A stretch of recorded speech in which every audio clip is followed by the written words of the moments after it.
इस संवाददाता सम्मेलन में आए हुए मैं अपने सभी पत्रकार साथियों का, और मैं देख रहा हूं कि कुछ ऐसे दोस्त भी हैं जगह की कमी के चलते कमरे में आ नहीं पाए हैं, लेकिन सुन रहे हैं बाहर खिड़कियों से। मैं आप सबका स्वागत करता हूं और मंच पर उपस्थित एआईसीसी ऑर्गेनाइजेशन के जनरल सेक्रेटरी वेणु जी, जनरल सेक्रेटरी सुरजेवाला जी, एससी डिपार्टमेंट के चेयरमैन नितिन राउत जी, बिहार के प्रभारी भक्तचरण दास जी, बिहार के अध्यक्ष मदन मोहन झा जी और कांग्रेस पार्टी के ट्रेजरर पवन बंसल जी, हमारे युवा साथी और गुजरात कांग्रेस के वर्किंग प्रेसिडेंट भाई हार्दिक पटेल जी, और हमारे आंदोलन में कदम से कदम मिलाकर हर घड़ी हमारा साथ देने वाले हमारे साथी बडगाम से निर्दलीय विधायक साथी जिग्नेश मेवानी जी, मैं आप सबका आभार व्यक्त करता हूं। और मैं अपने पत्रकार साथियों से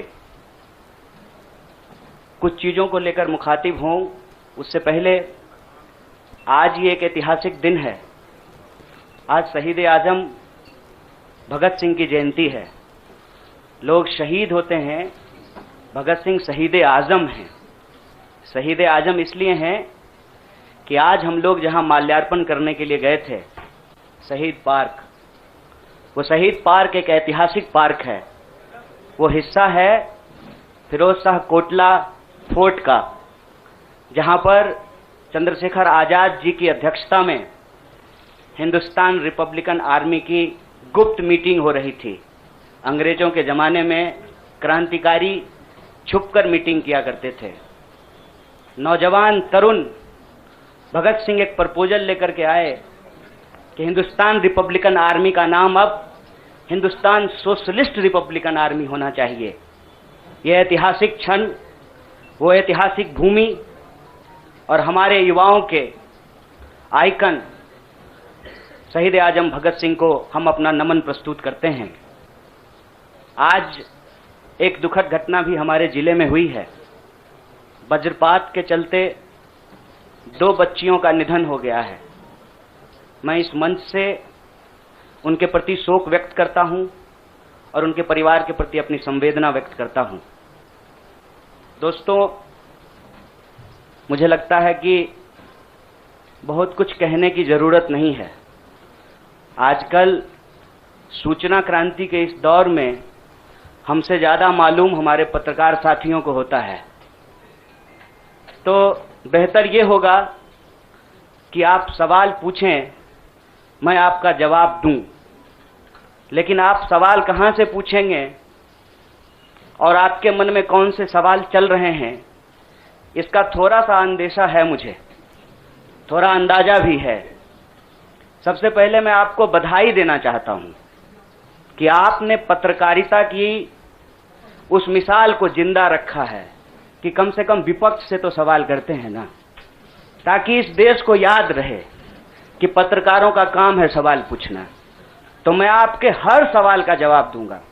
जितना सवाल आप पूछना चाहते हैं पूछिएगा, बारी बारी से पूछिएगा, सारे सवालों का जवाब दूंगा। बस एक सवाल का जवाब जो मुझे लगता है कि आप सबके मन में होगा कि आप कांग्रेस पार्टी क्यों ज्वाइन किए हैं, उस सवाल का जवाब देकर के मैं हमारे जो अध्यक्ष हैं उनकी तरफ मुखातिब होऊंगा, माइक उनको समर्पित करूंगा।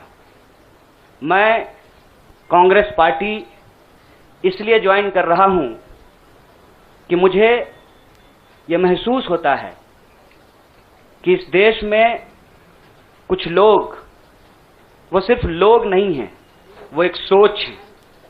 वो इस देश की सत्ता पे न सिर्फ काबिज हुए हैं, इस देश की चिंतन परंपरा, संस्कृति, इसका मूल्य, इसका इतिहास, इसका वर्तमान और इसका भविष्य खराब करने की कोशिश कर रहे हैं। वो जो सोच है, उस सोच के बारे में आप अपने आप समझ जाएंगे, क्योंकि कहीं मैंने पढ़ा था कि आप अपने दुश्मन का चुनाव कीजिए, अपने विपक्ष का चुनाव कीजिए, दोस्त अपने आप बन जाएंगे। तो हमने ये चुनाव किया है। हम इस देश की सबसे पुरानी पार्टी, सबसे लोकतांत्रिक पार्टी, मैं जोर दे करके बोल रहा हूं लोकतांत्रिक पार्टी, ताकि आप लोग परिवारवाद पे सवाल जरूर कीजिएगा। लोकतांत्रिक पार्टी में हम इसलिए शामिल होना चाहते हैं कि हमको लगता है, और सिर्फ हमको नहीं लगता है, इस देश के लाखों करोड़ों नौजवानों को यह लगने लगा है कि अगर कांग्रेस नहीं बचा तो देश नहीं बचेगा। और यह बात मैं आपको स्पष्ट कर देता हूं, देश में प्रधानमंत्री अब भी हैं, देश में प्रधानमंत्री इससे पहले भी थे, देश में आगे भी प्रधानमंत्री होते रहेंगे। लेकिन आज जब हम लोग श्री राहुल गांधी जी के उपस्थिति में फॉर्मली कांग्रेस पार्टी का फॉर्म भर रहे थे, तो साथी जिग्नेश ने संविधान की कॉपी दी और हमने उनको भगत सिंह, गांधी और अंबेडकर की तस्वीर प्रस्तुत किया, क्योंकि हमारा यह मानना है कि आज इस देश को भगत सिंह की वीरता की जरूरत है, भगत सिंह के साहस की जरूरत है। आज इस देश को अंबेडकर की समानता की जरूरत है, और आज इस देश को गांधी की एकता की जरूरत है। गांधी जब कहते हैं रघुपति राघव राजा राम, पतित पावन सीताराम, ईश्वर अल्लाह तेरो नाम, सबको सन्मति दे भगवान, ये गांधी की एकता है। जब अंबेडकर कहते हैं कि किसी भी समाज का मूल्यांकन वहां महिलाओं की क्या स्थिति है इस बात से होगा, तब वो समानता की वकालत कर रहे होते हैं। मैं नहीं मानता हूं कि डॉक्टर बाबा साहब भीमराव अंबेडकर किसी एक समुदाय के नेता थे।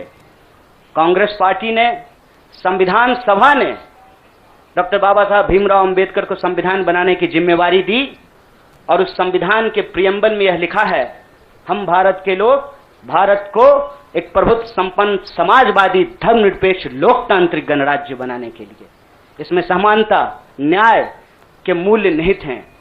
और जब भगत सिंह कहते हैं कि आप व्यक्ति को कुचल सकते हैं, विचारों को नहीं, आप बम और पिस्तौल से कभी इनकलाब नहीं ला सकते हैं, उस साहस की जरूरत है हमको।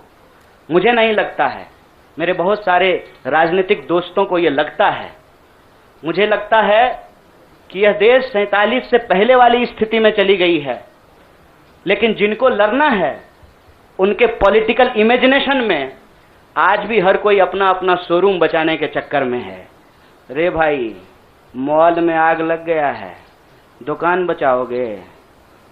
बस्ती में जब आग लग जाती है ना, बेडरूम की चिंता नहीं करनी चाहिए।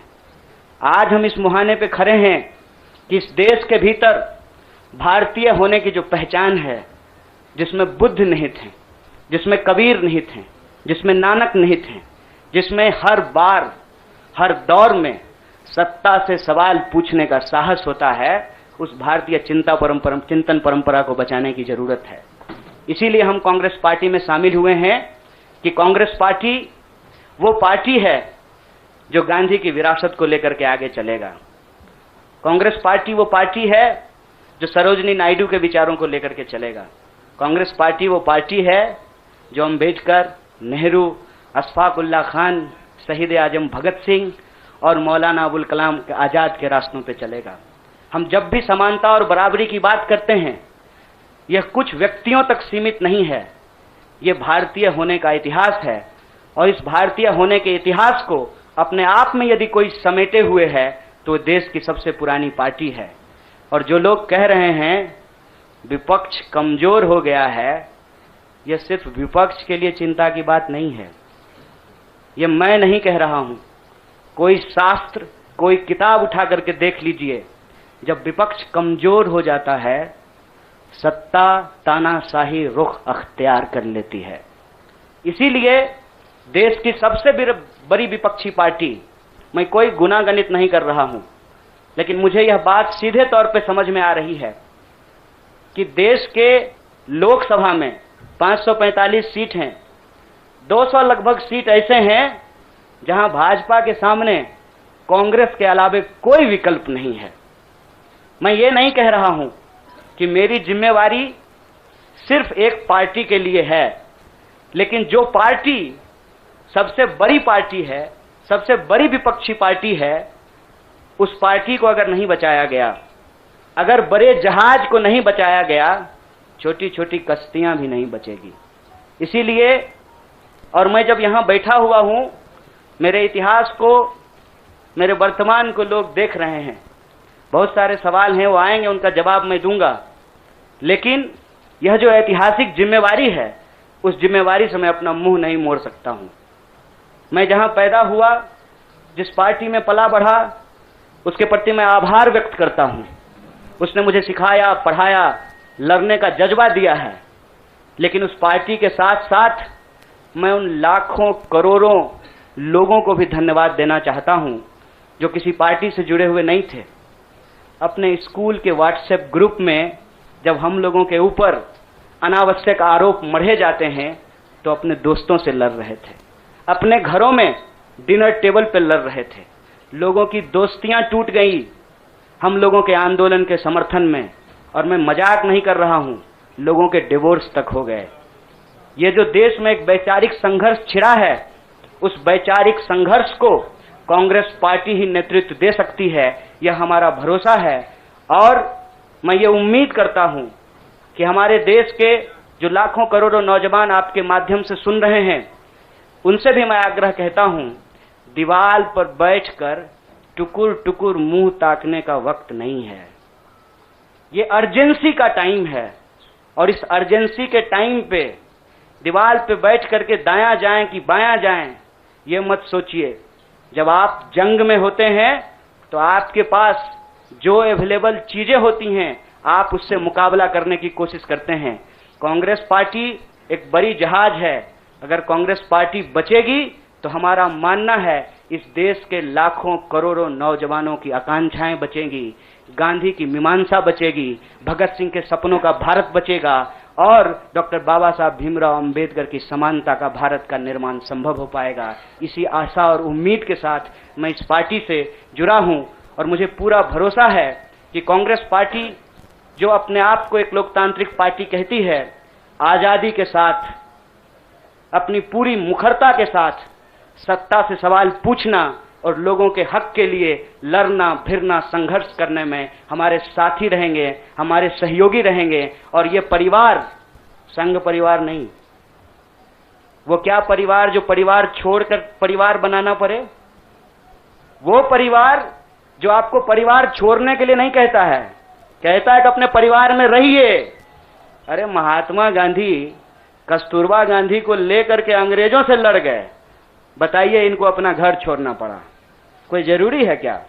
घर परिवार के साथ रहना है। डॉक्टर बाबा साहब भीमराव अंबेडकर भी अपने परिवार के साथ रहते थे। आप जितने बड़े लोग हैं उनका इतिहास उठा करके देख लीजिए, सब लोग अपने परिवार के साथ रहते थे। वो परिवार छोड़ करके बनने वाला परिवार नहीं। न्याय, बराबरी और संघर्ष के लिए इस परिवार में मैं शामिल हुआ हूं।